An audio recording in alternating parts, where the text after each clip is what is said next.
Olá a todos e bem-vindos a mais um dos nossos podcasts Alavancagem nas Empresas. O convidado de hoje é o Mário Tarouca da Frame Drop.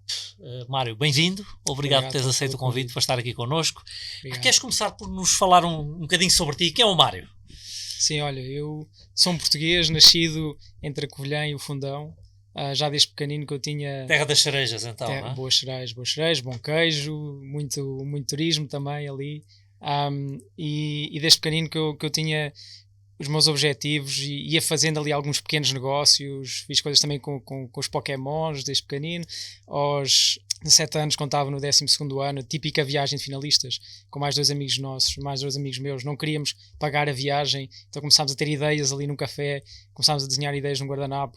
Aí decidimos criar os nossos próprios eventos, então começámos primeiro a angariar pessoas para esses eventos, depois criámos os nossos próprios eventos de raiz. Final que tipo de eventos eram, Mário? Juntando a Covilhã, sendo nós jovens e com a Universidade da Beira Interior, eram eventos noturnos para sair à noite e festas, para festas, basicamente. Então, foi ali uma boa interseção entre aquilo que nós queríamos, estamos a fazer algo que gostávamos, era um divertimento mais do que um trabalho. E no final do dia fizemos mais dinheiro do que a própria viagem e foi engraçado, e nesse ano foi giro. Mas isto para dizer que depois vou para Coimbra, e porque Coimbra tirar gestão, estudei lá gestão por causa basicamente da oferta toda extracurricular, novamente as festas e os copos que Coimbra tem para oferecer. E eu participei em imensas coisas, desde a Associação de Estudantes, o Núcleo, Queima das Fitas, Festa das Latas, e conheci um conceito que teve impacto e ainda hoje tem um impacto brutal na minha vida, que é a Junior Empresa. Não sei se já ouviste falar. Não, conta-nos o que é. Mas basicamente uma junior empresa, isto há 10 anos atrás, ainda hoje é assim, uma empresa que é criada e gerida por estudantes universitários. E portanto há várias, cada uma especifica num core diferente, dependendo do que estão a estudar. No meu caso era gestão, tinhas outras tecnologias, tens de farmácia, de etc. Isto é um conceito que surge em França há 60 anos, neste momento está massificado pelo mundo todo. Então eu começo nessa junior empresa em que o nosso objetivo era vender serviços, no caso da nossa consultoria, de planos de negócios, etc., em empresas que estão no mercado real. E, portanto, a vantagem para essas empresas é que conseguem adquirir serviços de consultoria por preço bastante mais baixo, porque nós, como estudantes, não somos remunerados, e nós, como estudantes, estamos a aprender no ambiente real. Eu posso dizer que havia aulas que eu não ia, passava mais tempo que os escritórios da junior empresa eram lá na faculdade, ia mais tempo nos escritórios propriamente às aulas, mas depois, quando tinha alguma dúvida, ia ter com os professores, que eu não ia às aulas, mas depois ia tirar dúvidas com eles, sei lá, sobre direito, sobre economia financeira, o que seja. Então também ia conhecendo os professores assim, depois quando ia às aulas, se calhar ainda não veio aqui nenhum mal, mas veio aqui fazer o exame, pronto. Eram histórias engraçadas. 18, 19 anos, com 21, tornei-me presidente da junior empresa, que isto significa estar a gerir 40 pessoas, com 21 anos, ia vender estes serviços. Nós tínhamos um volume de negócios e tínhamos que prestar contas também. Na cidade de Coimbra, maioritariamente, fizemos projeto, desde repensar toda o mapa e trajetórias e, como é que se diz, as carreiras da cidade de Viseu. Trabalhámos vários meses com a cidade de Viseu e com a transportadora nesse sentido, repensar as paragens, otimização de rotas, etc. Uns anos antes de mim fizemos um projeto também com uma empresa que produz batatas fritas para marcas brancas. Portanto, um dos nossos trabalhos era fazer cliente... não era cliente mistério, isso era outro projeto. Era basicamente provar as batatas fritas todas, não é, provas cegas, e perceber as várias marcas. Pronto, então puseram os estudantes todos. Eu costumo brincar que depois fomos pagos em subscrições de ginásio, não é? Depois de comer tantas batatas. Pronto, mas para veres, era desde pequenas e médias empresas maiores que trabalhávamos aí. E onde é que isto me leva? Mas como é que, já agora por curiosidade, em termos de modelo de negócio, como é que isso funcionava? Vocês não eram pagos por isso? Não éramos pagos. Mas alguém pagava alguma coisa, a empresa fazia vendas. Exato, empresas... E o dinheiro dessas vendas servia para quê? Servia para nós, tínhamos custos em termos de escritório, de consumíveis, sim, e tudo mais, mas aí também o apoio da faculdade, mas tínhamos depois também custos de outras atividades que tínhamos que fazer. Por exemplo, fazíamos encontros trimestrais ou anuais, íamos a outros encontros nacionais e internacionais também de outras melhores empresas, íamos aprendendo uns com os outros. Portanto, basicamente isso ajudava-nos a depois reduzir as fees desses eventos que íamos, não é? E depois lá está, quando tínhamos que ir a Viseu, tínhamos custos com transporte e com deslocação a Viseu, porque tínhamos que ir lá fazer todo o mapeamento. Portanto, havia custos, efetivamente, dos projetos, mas eram, se quiseres, os custos e com uma margem muito pequena, e, portanto, a margem maior que normalmente as empresas colocam, não é? Temos consultoria, nós depois não colocávamos. Okay. Portanto, os valores eram substancialmente mais baixos para uma empresa... Não tinha fins lucrativos? Não, uma organização sem fins lucrativos. Isto no caso de Portugal, depois há outros países em que, em termos legais, a figura é um bocadinho diferente, mas pronto, overall a ideia e o objetivo aqui do processo é esse, não é? Os estudantes conseguirem aprender e desenvolverem-se enquanto estão na universidade. A partir do momento que tu sais da universidade, deixas de ser estudante, não fazes parte mais aqui da organização, não é? Ficas. Mas eu interrompi-te o raciocínio. Sim. E tu ias por para dizer que eu estive lá 3 anos, durante este processo de 3 anos lá em Coimbra a estudar gestão, estive nestas organizações todas, como presidente da Júnior, ao mesmo tempo ia também a eventos de, sei lá, um 3-day startup, eventos daqueles típicos de fim de semana, em que querias lançar ideação, lançar uma empresa e uma startup, portanto isto sempre também me despertou imenso e conheci muitas pessoas assim, mesmo o próprio IPN, o Instituto Pedro Nunes, lá em Coimbra, eu conheço a malta toda lá há 10 anos, precisamente por causa disso. Na universidade já ia a estes eventos e estou muito próximo deles ainda hoje, né? E depois, quando eu acabo o curso, metem-se aqui, por causa de eu ter sido presidente da Júnior Empresa, não tive possibilidade de fazer Erasmus. Era uma coisa que eu sempre queria fazer, era viver no estrangeiro. Pronto, então põe-se aqui 2 questões: eu continuo a estudar, vou fazer um mestrado em Coimbra ou fora, ou surge uma oportunidade, que é num destes eventos internacionais que eu vou a Bruxelas, portanto juntavam todos os juniores empresários da Europa, surge a oportunidade de eu me candidatar à direção europeia das juniores empresas. Portanto, aquilo acontece a nível local, da cidade, nacional e depois europeu, uma umbrella organization. Pronto, eu entro nesse processo e foi um processo bastante longo em termos de recrutamento, 2-3 meses de preparação, em que aquilo, depois eu acabei por ficar, a nossa equipa foi eleita, nós tínhamos que ir a votação de todos os países, portanto naquela altura eram 14 países, acho que são mais, mas tínhamos que ser votados pelas várias direções dos países e portanto durante um ano eu fiz parte da direção europeia das juniores empresas e eu tinha 3 departamentos, IT, tesouraria, financeiro e depois Public Affairs, e tipo 80% do meu tempo era em Public Affairs. Então nesse ano eu era a cara destes 14 mil, 15 mil estudantes de toda a Europa, o que significa que eu fiz mais de 100 voos nesse ano, fui várias vezes a eventos com o Parlamento, com a Comissão. E aí já recebias ou continuava a ser graciosamente? Continuávamos também. E eu tenho uma história engraçada para te contar sobre isso, mas para te dizer que não recebíamos, mas tínhamos casa, nós tínhamos um edifício inteiro em Bruxelas, em que trabalhávamos e vivíamos lá, portanto tínhamos lá num andar o escritório, no outro eram os quartos. E a minha equipa era eu, 2 romenos, uma alemã, e depois tínhamos project managers, portanto éramos para aí 15, toda a Europa, desde italianos, a espanhóis, do UK, franceses, pronto. Portanto, isto com 21 anos, isto era brutal, estava a viver ali o meu Erasmus durante um ano, apesar de não receber, muito melhor, né? Isto foi melhor que o MBA, isto foi tipo top. Eu tenho aqui uma história que é, quando eu estou aí para lá, neste processo de candidatura, os meus amigos à minha volta estavam a dizer, o pessoal com quem eu estava, diziam, mas porquê que tu vais para lá? Tipo, tu és maluco, então em vez de estares aqui mais 1 ou 2 anos a estudar, copos pagos e não sei o quê, porquê que vais para aí e não vais receber dinheiro? E o pessoal não conseguia ver à frente. E eu fiz esse processo, fui, passado uns meses, e passado um ano quando regresso a Portugal, as mesmas pessoas voltavam para mim e diziam, tu és cheio de sorte, tu estás cheio de sorte, tipo, o que andaste a fazer, as pessoas conheceste, os países onde foste, sei lá, os desafios por que passaste. Não, tipo, eu é que me pus naquele momento, eu é que criei a minha própria sorte. Claro. Há um ano atrás vocês estavam a dizer que eu era maluco para ir para lá, portanto nós temos que sair da nossa zona de conforto, e isso sem dúvida que eu digo que mudou a minha vida e foi uma experiência brutal. Por isso é que ainda hoje, 10 anos depois, falo com isto com uma paixão e sempre que vejo as pessoas irem para lá e continuo a apoiar a rede e tudo mais, acho que é uma experiência brutal, não é? Incrível. E depois daí, como a tua carreira já a sério, quando é que começas a ganhar dinheiro no meio disto tudo? Começo a ganhar dinheiro. Quando chego a Portugal, eu sabia que queria continuar a trabalhar para um ambiente europeu, em inglês, e curiosamente, quando eu saí de Portugal para ir para Bruxelas, não gostava de Lisboa, não me identificava com a cidade. Quando saio, não só gosto muito mais de Portugal, como passei a amar de Lisboa. Hoje o sol, a comida, as pessoas, os transportes. E eu também não sou desde essa altura. Né? É isso, eu não sou bias, posso dizer, e adoro a cidade. E portanto, em 2015... E quanto mais a gente conhece lá fora, mais percebe que isto é espetacular. Sim, é top. E portanto, em 2015 eu chego cá e venho trabalhar para uma empresa que na altura já não é... Ele começa como Jobbox, depois passa hoje em dia é Landing Jobs, de recrutamento para o mercado tech. Mas aí não enquanto sócio, foste contratado por essa empresa? Fui contratado, fui a primeira pessoa a fazer 100% time, full time de vendas. E criei a equipa de vendas ali. Curiosamente, a pessoa que me contrata e que me faz a entrevista tinha sido um ex-junior empresário, tinha passado também por Bruxelas e por todo este ambiente que tínhamos falado. Então, a minha entrevista, que eu ainda estava em Bruxelas, portanto foi uma call remote tomorrow, isto em 2015, né, para contextualizar. Hoje em dia é super normal, é tranquilo.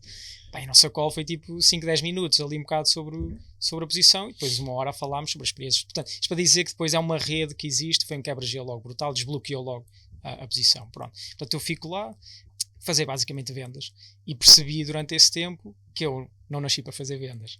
Eu gosto de fazer business development, gosto de negociar, gosto de estar 2, 3, 4 meses a negociar uma coisa, a pensar, a ir para a frente e para trás, mas fazer vendas puramente dita, como cold calling, email calling e objetivos, tal, e o hustling e tudo mais. Gosto de fazer hustling noutras partes. E portanto foi importante para isso, para perceber também o que é que eu não era melhor e o que é que não me motivava, não é? Deves conhecer de certeza o conceito de Ikigai, não é? Sim. E portanto eu aqui percebi, eventualmente as pessoas até estavam dispostas para me pagar, mas eu não achava que fazia bem, nem me motivava, nem era o que eu acordava para fazer. Portanto isto com 21, 22 anos, é importante eu perceber às vezes mais do que eu não quero fazer e do que não posso, do que às vezes acertarmos logo à primeira do que é que nós vamos fazer. E porquê é que achas que não nasceste para fazer vendas? O que é que não gostas na atividade comercial? Essa parte outra vez, eu acho que faço bem isso e gosto de fazer o business development, mas eu gosto de fazer se quiseres, umas vendas mais high level do que propriamente estar a tentar fechar tudo e só o dia, estar a fazer o dia todo isso, né? Eu vejo-me como uma pessoa polivalente a fazer várias coisas. Portanto, eu não acho que seja a melhor pessoa do mundo a fazer vendas. Se for preciso fazer, eu faço. E faço hoje em dia na Frame Drop com todo o gosto. Mas faço outras coisas também, acho que consigo aportar valor aí noutras partes, né? Mas nesse momento da minha vida eu estava pura e simplesmente só fazer vendas, a gerir uma equipa de vendas, objetivo de vendas, montar processos, e-mails, automação, tipo scripts, tudo o que isso envolve. E percebi que em termos processuais eu gosto de montar isso, depois na parte de execução não é o meu perfil. E quanto tempo ficaste aí? E fiquei à volta de 1 ano. E saio. E depois o que é que acontece? E saio porque eu continuava a querer fazer palestras e assim, conheço uma pessoa que também não deve ser, também deves conhecer, que é o André Leonardo. Deu volta ao mundo. Falar, não conheço pessoalmente, mas sim. Pronto, ele começou a fazer palestras e tudo mais, e eu numa dessas palestras que eu também fui, num desses eventos, conhecemos-nos.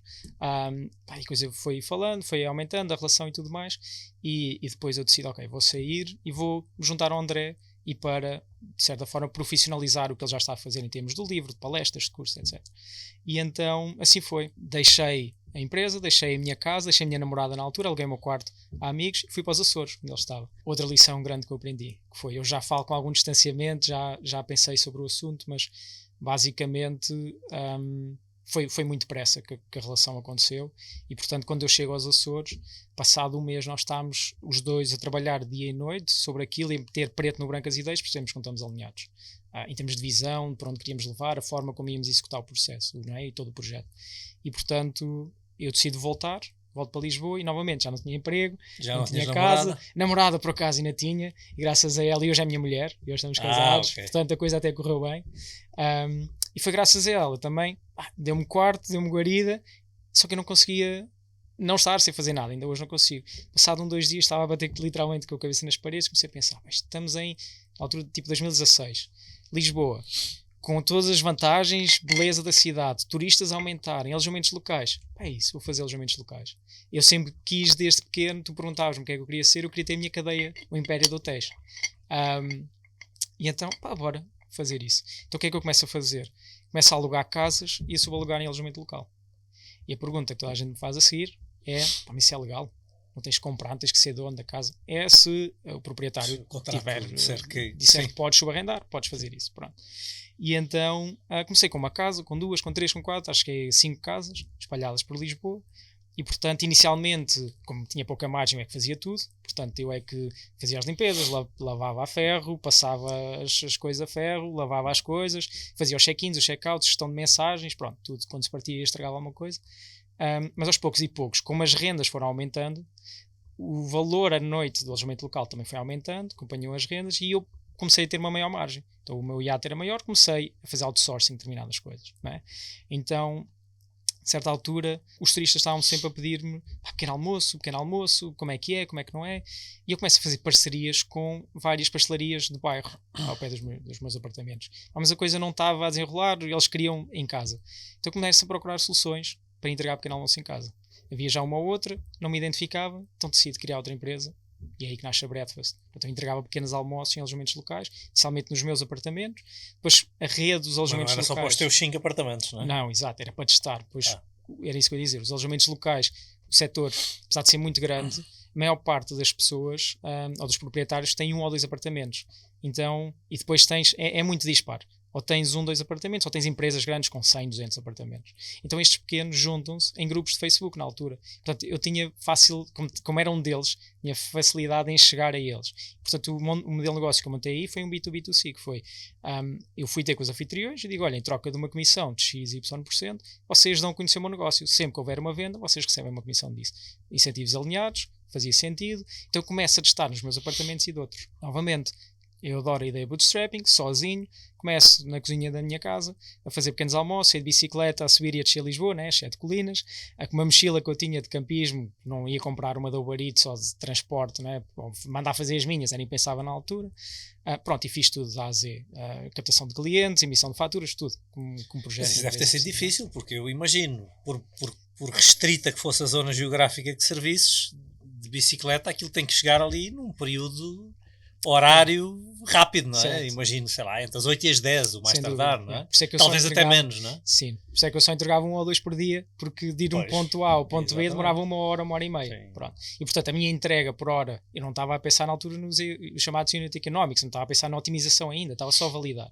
Pronto, então o meu negócio na altura foi, ok, turistas, vocês não vão pagar pelo pequeno almoço, mas em troca, quero feedback de 2 coisas. Primeira, do processo de encomenda, que na altura era um Google Site, também não gastei dinheiro com Shopify, nem mandar fazer um site de não sei quantos milhares de euros, Google Site, com Google Form, e vocês encomendam. 2, o feedback do próprio produto em si, portanto, o pequeno almoço da experiência. Pá, eu nunca mais vou esquecer de uma vez que eu ia entregar tudo, né? E a forma como eu me apresentava era, olha, eu sou o Mário, isto é, na altura não é uma empresa, isto é um projeto, estou aqui a testar isto, podemos falar um bocadinho.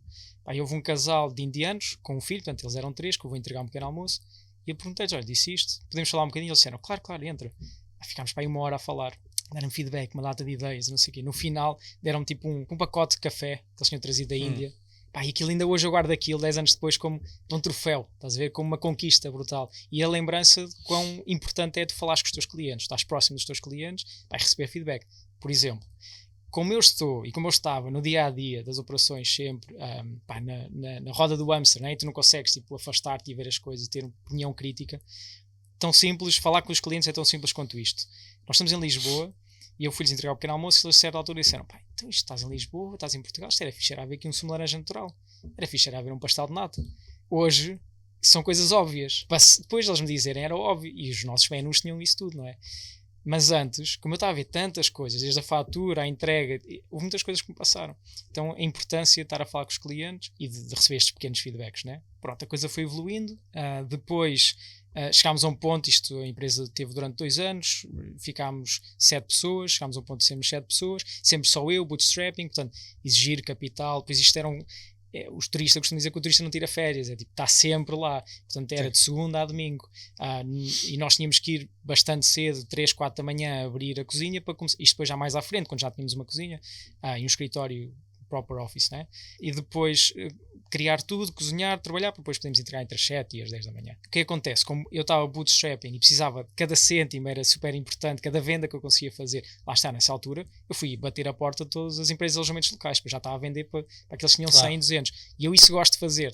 Qual foi o máximo de refeições que serviste, ou de pequenos almoços que serviste, num dia? Epá, não sei. Mais ou menos, uma ordem de grandeza. Eu ia dizer 100? Tipo 100. Ia dizer 100. Porque depois nós começámos a fazer outra coisa, que é, como cada cêntimo importava e liquidez cash flow era importante, nós começamos a desviar dos alojamentos locais. Então começamos, quando o Uber Eats abre os pequenos almoços, a certa altura eles só tinham almoço e jantar, quando há pequenos almoços nós estivemos lá na linha da frente, nós fomos dos primeiros a vender pequeno almoço. Passou a ser o Uber Eats que entregava. Passou a ser o Uber Eats. O que é que isso significa? Primeiro, a horário estendido, em vez de ser só até a cozinha estar só até às 7, 8 da manhã e depois sai tudo para a rua, começámos a ter brunches, portanto, meio-dia, 1, 2, portanto, estendemos. Depois, referências aumentaram, porque o mesmo que o turista quer não é o mesmo que o local quer em casa. Portanto, eu comecei a aumentar as referências, o horário, mais recursos humanos, maiores custos fixos, maior desperdício, porque depois não conseguia vender de um lado para o outro. Então, às tantas estavam a vender para um português que lhe apetecia ter o pequeno almoço feito em casa. Fizemos isso, sim. E nós tínhamos uma coisa que é muito engraçada, os nossos pequenos almoços, e precisamente por causa disto, para termos margens, estamos a falar de um ticket médio de 15, 20, 25, 30 euros, como brunch e um pequeno almoço. Era uma coisa mais, com mais produtos, mais gourmet, pronto.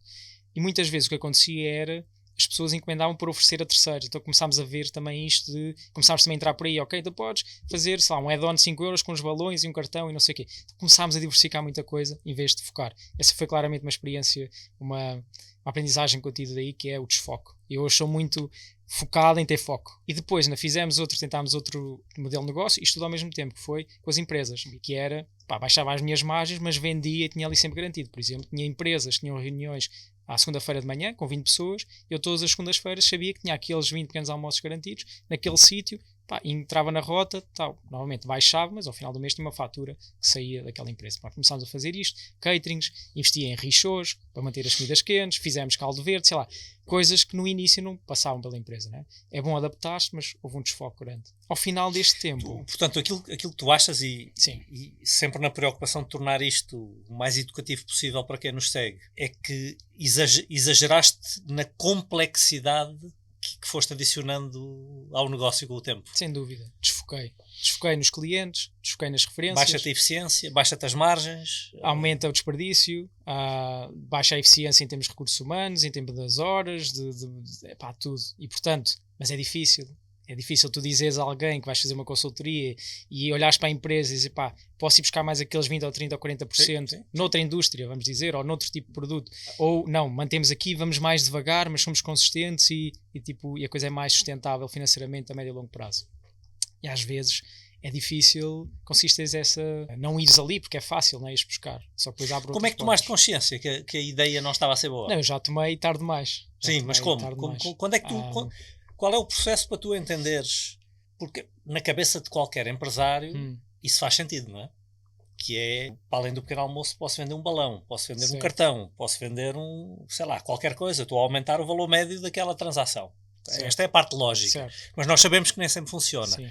Qual é o processo aí para tu dizeres, bolas, isto racionalmente, aparentemente faria sentido, mas na prática não está a resultar? Onde é que tu tomas consciência da perda de eficiência aí? Pois, no momento é difícil conseguirmos identificar. Agora, com algum distanciamento eu consigo ver alguns sinais. Por exemplo, a equipa estava cansada porque nós estávamos para não aumentar os recursos humanos, estávamos a tentar aumentar os trabalheiros e tudo mais. Isso é daquelas coisas que é difícil. Sim. Eu a certa altura, como eu disse, comecei a fazer as entregas. A certa altura externalizamos e contratámos pessoas para fazer as entregas, mas depois já tínhamos tantos pontos diferentes, estávamos a descentralizar, que eu voltei a fazer entregas. Isso podia ter sido um sinal. O outro é injeção de capital, tinha que estar a meter porque precisávamos de comprar novas referências. Outra ideia que eu também dou, outro erro que cometi em termos de aprendizagem, que é investimento de novas referências. Portanto, aumentares o teu cardápio, o teu catálogo, vai fazer com que eventualmente haja mais desperdício, não é? Depois se as coisas forem pressivas. Estamos a falar em comida. Mas mais do que isso, vamos olhar packaging, cartão, caixas, embalagens de sumos. Eu como tinha tenho esta questão de gestão, eu estava sempre a olhar aos económicos, estava sempre a tentar perceber, ok, isto por cada unidade que eu venda faz ou não sentido, que margem marginal é que eu tenho aqui, que lucro marginal é que eu tenho, pronto.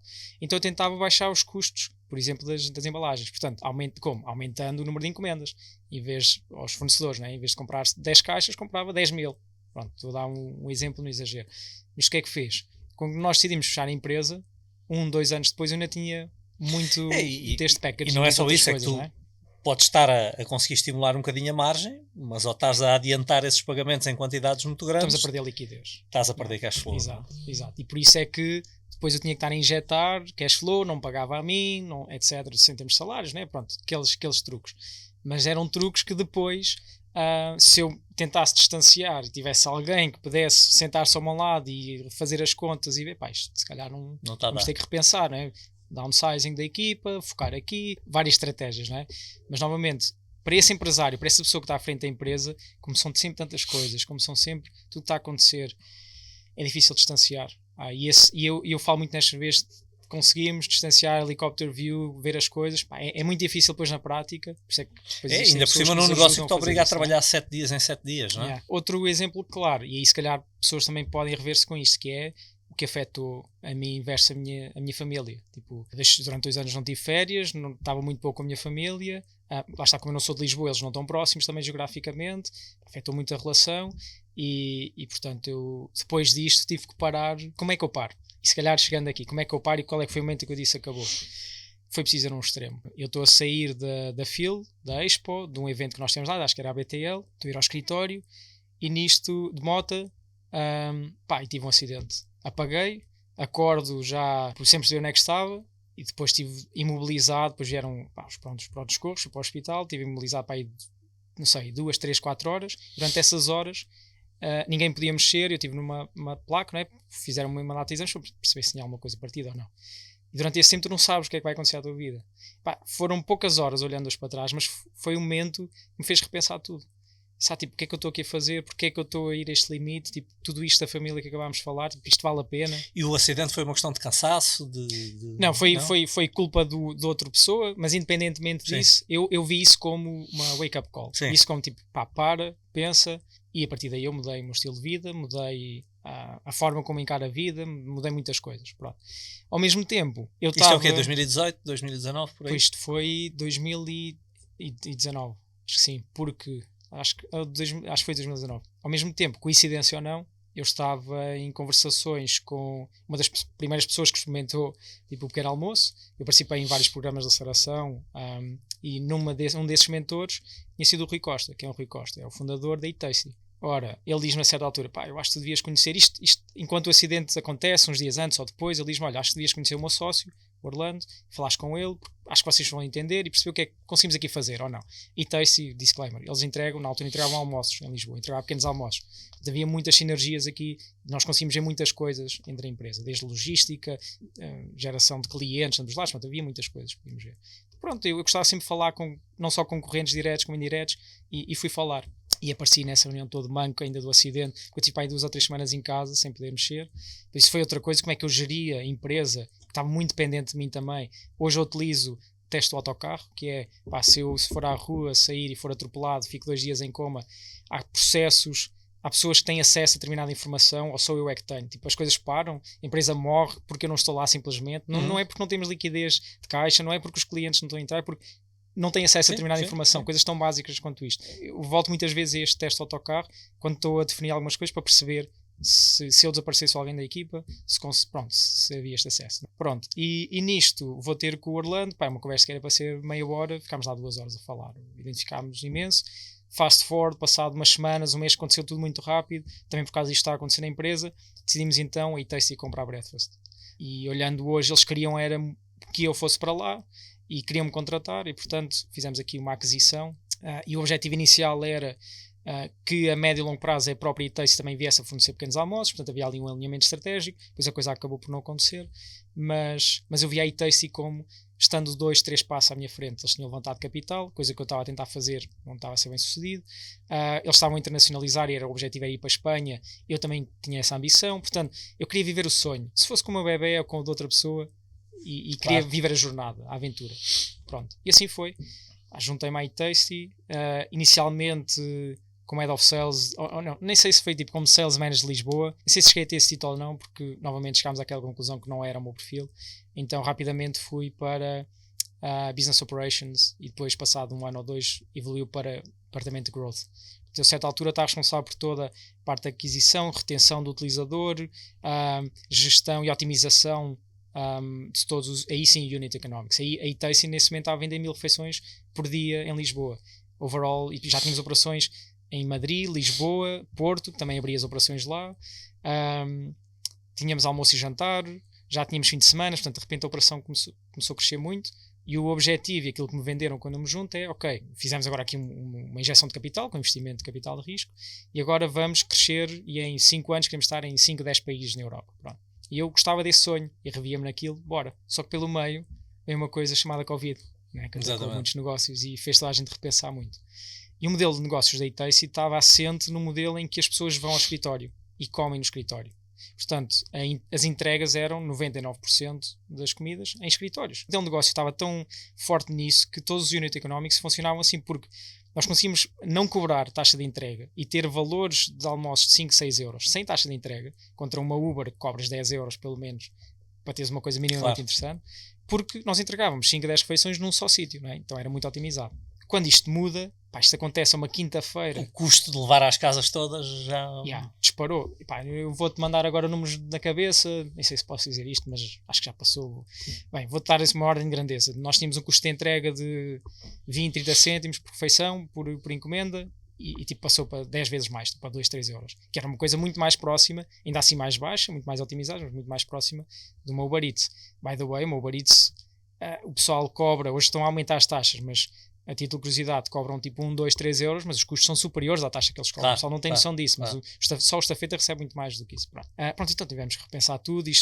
Nós tínhamos uma vantagem que foi, como isto era algo internacional e atacou primeiro, e as medidas começaram a ser metidas primeiro em Madrid, nós já tínhamos lá a operação, nós estávamos 2 semanas, eu tenho ideia que foi para aí 2 semanas de atraso a chegar a Portugal. Portanto, quando as coisas começaram em Madrid, nós começámos logo a pensar como nos proteger em Lisboa e em Portugal. Portanto, tivemos essa vantagem, mas foi duro. Tivemos, desde tecnologicamente, repensar o site, porque todas as moradas estavam públicas, porque eram uma morada de empresa. De repente, passas para uma morada de casa, as pessoas não querem ter morada pública, não é? Privada. Queres saber onde é que tu moras. Portanto, pequenos detalhes destes, foi brutal. A equipa toda, 40 pessoas na altura. Quando eu entrei éramos 5, nesse momento éramos 40. A empresa cresceu muito rápido. De quinta-feira, quando o governo decreta e toda a gente vai para casa até domingo, toda a gente, incansavelmente, cada um na sua função, deu o corpo ao manifesto e revirámos a empresa toda para que na segunda-feira a seguir conseguíssemos dar a levar refeições a casa.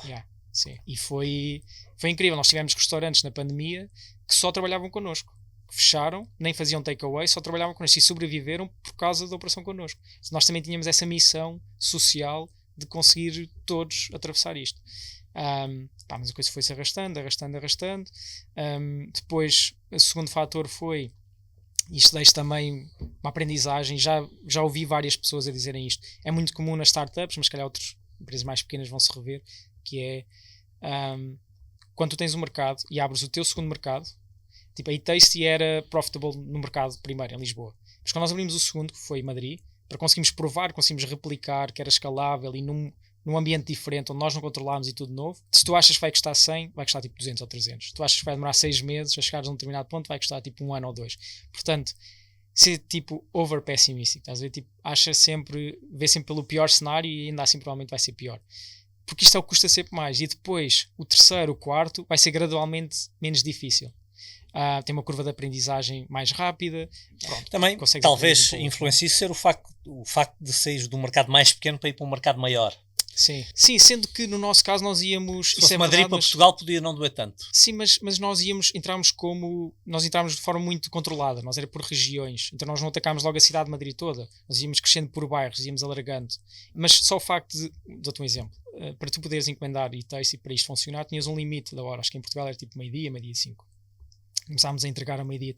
O horário lá é diferente. E o horário lá é diferente. O horário aqui, o pessoal come entre meio-dia e meia, 1 até às 2. Em Madrid não. Às 2. Comem às 2, 3. E depois tens pessoas internacionais que comem meio-dia e meia. Portanto, o horário é muito mais alargado. Portanto, nós tínhamos de ter mais rotas. Havia sítios que tínhamos que passar 2 vezes. Portanto, a otimização perdeu-se aí. Horário maior. O pessoal que queria comer às 3 tinha que encomendar ao meio-dia. Era estranho para eles. Nós aqui em Portugal, tipo, meia hora de diferença. Portanto, houve muitas coisas culturalmente.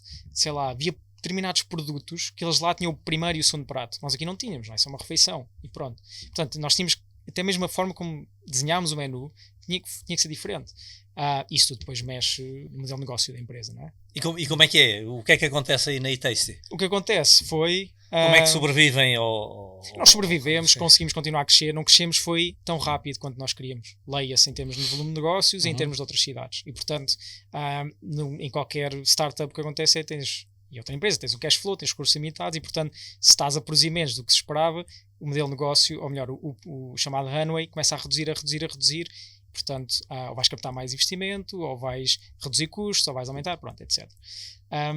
No nosso caso, ao final destes 3 anos, começou a acontecer, pessoalmente no meu caso, já havia muito cansaço, nós estávamos a ver que não conseguíamos chegar lá, eu começo a pensar, o que é que vou fazer? e começo a pensar noutro desafio. E eu sabia que queria voltar a ter a minha empresa, by the way. Quando eu vou, não contei isto, mas da Breakfast para a Tasty, foi duro deixar de ter a minha empresa e trabalhar para outros. Esse processo, eu comecei logo a trabalhar, foi duro. Pronto. Então eu sabia, sempre soube que queria voltar a ter a minha empresa, e nisto, começo a falar com algumas pessoas, e há uma pessoa que vem ter comigo, que eu tinha conhecido há 10 anos atrás na universidade, por causa das melhores empresas, o meu atual sócio hoje, o JD. Então ele diz-me, criei aqui uma coisa, que é um algoritmo que encontra clipes automaticamente nos jogos, ele é gamer, ele joga, encontrei aqui isto, acho que isto tem potencial, mas não sei como levar isto para o mercado, tu que estás responsável por isso, queres trocar aqui umas bolas? E eu, vamos falar. E comecei a ajudar, e aquilo começou a crescer em mim, a crescer. Depois com isto que estava acontecendo em Tasty, eu disse, ok, passado uns meses, a experiência que aprendi lá atrás com o André, demorei mais tempo, tirei dias de férias para ir ter com o João, para estarmos só os dois, fomos a almoçar, tivemos o dia todo a discutir sobre a vida, a discutir sobre tudo, e perceber se, porque isto é um casamento no final do dia entre sócios, né? Perceber se nos identificamos nos valores na vida. Fazia sentido, o background dele era técnico, produto, e ele está responsável por isso, eu estou responsável por aquisição, retenção do cliente, portanto encaixávamos ali. Pronto, então eu decido juntar-me a ele, isto em 2021, e em 2022, início, e desde aí que estamos a lançar a Frame Drop. A Frame Drop hoje é mais do que só aquele algoritmo. Hoje, desde 22? Desde 22, sim. Em 2022 era só eu e o João. Nós passamos esse ano, durante 7 meses, a levantar capital. Tínhamos duas opções. Ou íamos bootstrapping, como eu tinha feito com o Breakfast, mais duro, mas temos mais controle e é um lifestyle business. Ou vamos a mais arriscado, VC, style e startup. Pronto, decidimos ir por essa razão, por essa via. E em novembro de 2022 fechamos uma ronda de investimento, 1,1 milhões de euros, com a Indy, com a Schilling, com a Axel e outros investidores. Portanto, isso foi só 7 meses só para isso. Um erro que fizemos na altura, que voltaria atrás, era não mexermos no produto. Aquilo consumia-nos muito tempo, mas devíamos ter trabalhado o produto. Pronto, então perdemos uma janela de oportunidade, mas em 2023, início, começámos a criar a equipa. Então pronto, hoje somos 8 pessoas, 2023 foi para criar a equipa, contratar pessoas. Hoje temos uma equipa estável, estamos tranquilos, vamos provavelmente acabar o ano com 10 pessoas, mas queremos manter uma equipa pequena, controlar custos, lá está, os receios do passado, controlar custos, aumentar o runway, focar, sempre que surgem várias oportunidades, tentarmos, e eu sou aquele que traz sempre as oportunidades e quer perseguir tudo, mas depois tentar afunilar outra vez. O ano 2023 também foi muito duro, porque foi, cada quarter pivotámos. Nós vimos do mundo de Twitch, do gaming, com esses algoritmos, tentámos vender aos streamers, tentámos vender às equipas, às e-organizations, às equipas de streaming, tentámos vender aos fãs dos streamers, tentámos vender às agências que fazem clipes para o streaming, tentámos vender tudo na indústria, percebemos por várias razões que não era por aí, e nisto, durante 23, isto foi o nosso ano, 2023, e durante 2023 as pessoas perguntavam-nos, para quando YouTube, e para quando podcast, e para quando, tipo, nós sempre a dizer, não é gaming, pronto. Outra coisa que devíamos ter feito, devíamos ter ouvido, e estar à escuta e ter avançado para aí. Então no final do ano passado, 2023, decidimos, bora integrar com o YouTube e criar o primeiro algoritmo, ainda que simples, para encontrar clipes em podcasts. E assim foi. E nós estamos a crescer quase nada no ano passado. Em janeiro, em fevereiro, em março, começámos a duplicar 100% mês sobre mês, e temos estado assim. Portanto, nós, dependendo de quando isto for sair, nós provavelmente já atingimos desde janeiro agora 100 mil utilizadores da plataforma, já processámos mais de 5 milhões de minutos, e só desde janeiro, só com este pequeno cena, que é desbloquear ali a plataforma. Claro. E tudo o resto se manteve igual, mas foram precisas várias iterações para chegar aqui. Pronto, finalmente começámos a monetizar e a fazer dinheiro. Hoje estou muito contente por isso, e é uma coisa que eu e o João... O ano passado perderam dinheiro. O ano passado perdemos dinheiro, mas lá está, como essa dava outra discussão, mas é ok com os nossos acionistas isso, e por isso é que nós fomos para uma via de capital, de risco, não é? Claro. De venture capital. Não é que isso seja ótimo, mas não é anormal na indústria, não é? Nós estamos a testar e a experimentar e a tentar vender, não é como se fôssemos abrir, lá está, uma Breakfast, tem que saber mais ou menos um modelo de negócio, e depois precisa de otimizar aí os custos, e só que depois a escala também não acontece. O que nós estamos a tentar encontrar é um modelo de negócio replicável e consigamos crescer e explodir. Pronto, onde é que nós estamos neste momento? Nós percebemos que neste momento nós temos para aí 50 ou mais concorrentes diretos, e nós queremos nos diferenciar, e portanto... E quase todos externamente?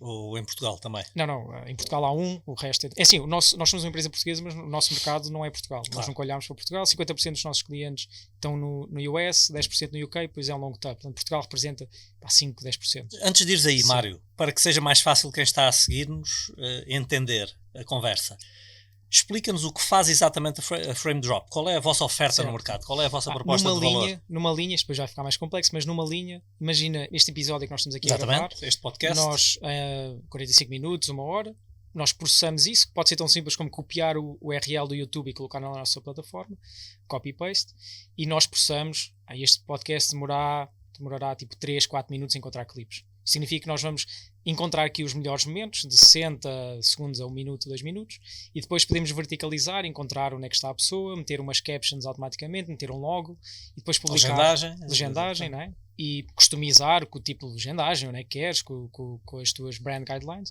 depois publicar no TikTok, no Reels. Isso é tudo feito automaticamente, não obrigar que esteja uma pessoa a tirar o... Não, exato. E com a inteligência artificial nós conseguimos perceber o que é que tem mais relevo, mais interessante, não é? Que é mais potencial viral, e depois captar esses momentos, e tem outro algoritmo, depois identifica onde é que a pessoa está, e sempre que muda o plano vamos também centrar nessa pessoa. Isto para termos o formato vertical. Isto num mundo em que toda a gente está a produzir conteúdo, parece uma boa ideia, não é? Parece uma boa ideia. Olha, e eu não me vou esquecer da questão da concorrência que tu estavas que era o caminho que tu estavas a seguir, mas mais uma vez, no sentido de ajudar a que quem nos está a ver entenda melhor. E qual é o vosso modelo de negócio? Como é que vocês fazem dinheiro? Quem é o vosso cliente? Como, o quê e como vocês lhe cobram? Como é que isso funciona? Também é uma resposta muito simples. Nós tentámos simplificar ao máximo, depois vamos percebendo como é que a coisa se torna mais complexa eventualmente. Como é que nós fazemos dinheiro? É o chamado SaaS, um Software as a Service. Significa que nós temos uma subscrição mensal. Portanto, a pessoa paga a partir desde $8, portanto, qualquer coisa como 7,5€ por mês, e a partir daí já desbloqueia todas as features. Temos um modelo freemium. Independentemente do número de vídeos que a pessoa lá ponha depois. Não, é isso. Tem a ver com o número de horas depois. Portanto, nós temos depois vários níveis, dependendo do teu nível de consumo em termos de horas por mês, vais precisar de um plano maior ou menor, ok? Temos também uma versão free, que já dá alguma...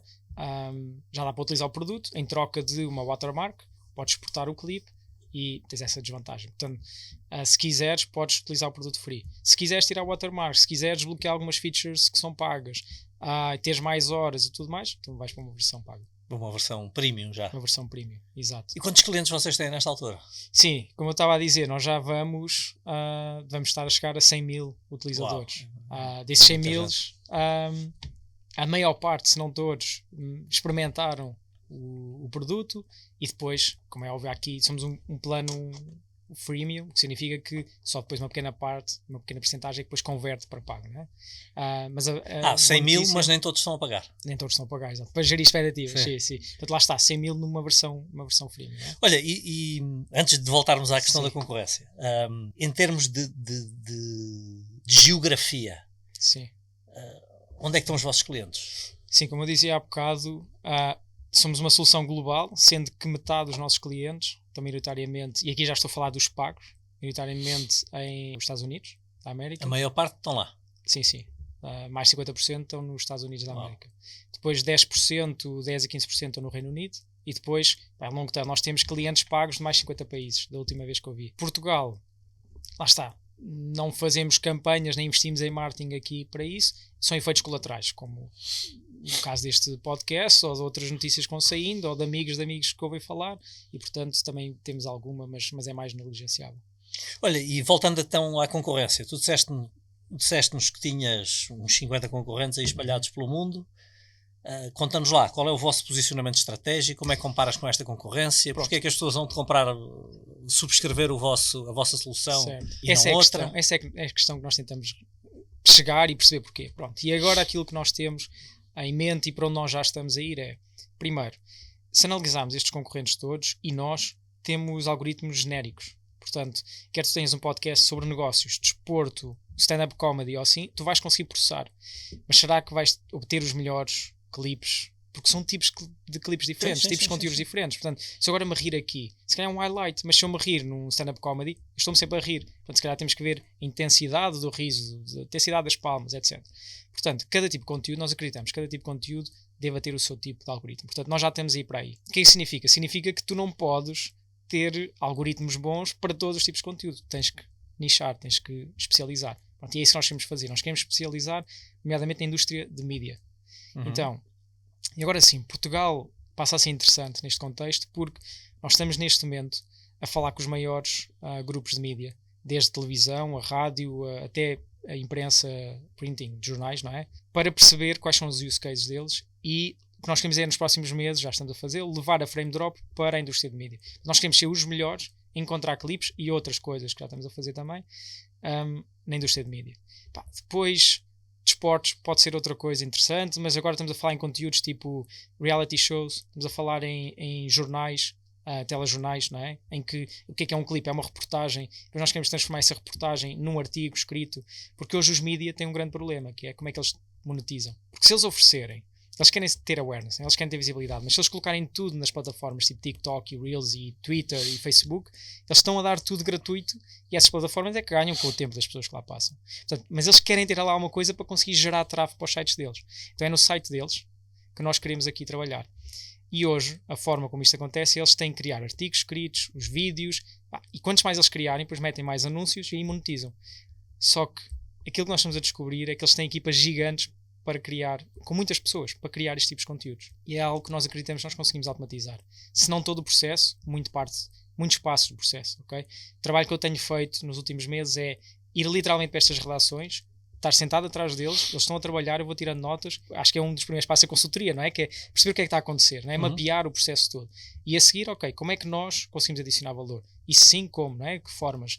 Perceber quantas plataformas estão a utilizar. Sem nomear aqui, sem dizer nenhum nome, nenhuma marca, e é comum em vários mídia, eles utilizam para fazer, desde um vídeo até chegar ao site deles, eles utilizam tipo 5 ou 6 ou 7 plataformas diferentes, porque cada uma tem um propósito diferente. Sim. Ora, nós conseguimos, já temos algumas features e conseguimos trazer outras features e centralizar tudo. E mais, não só tu centralizas numa, como automatizas muito esses processos e dás, portanto, nós acreditamos que nós conseguimos dar aqui uma eficiência brutal de 40% a 60% em termos de poupança de tempo aqui. O que significa que, ou menos recursos humanos, ou com os mesmos recursos humanos, fazes 2, 3 vezes mais. Se fazes 2, 3 vezes mais, consegues aumentar 1, 2, 3 vezes, ou melhor, 2, 3 vezes a tua receita, não é? E portanto, nós estamos a tocar aqui num ponto crítico dos mídia, que já se fala há 20 ou 30 anos, que é o declínio em termos de receita dos mídia. E portanto, nós estamos, isto para dizer, para finalizar, Portugal é importante porque nós estamos a utilizar como uma test bed, porque é próximo e como é um país pequeno conseguimos chegar a estes grupos todos. Nos próximos meses queremos fazer POCs e 2025 vai ser internacionalizar e levar isto para Reino Unido, para o US, nos tais mercados que nós já somos fortes. Já te vou perguntar então sobre isso, essa vai ser a última pergunta e já vamos aqui adiantados no tempo, mas só para ver se eu entendi bem, então vocês procuram um posicionamento estratégico, uma vantagem competitiva eventualmente, através de um nicho. Ao nicharem nos mídia, vocês querem se especializar nesse segmento, onde por consequência se tornarão melhores que a concorrência. Certo, é isso. Sendo que foi importante perceber qual é que é, e nós estamos a validar isto, não é? Não é uma assumption, mas nós estamos no processo de validação.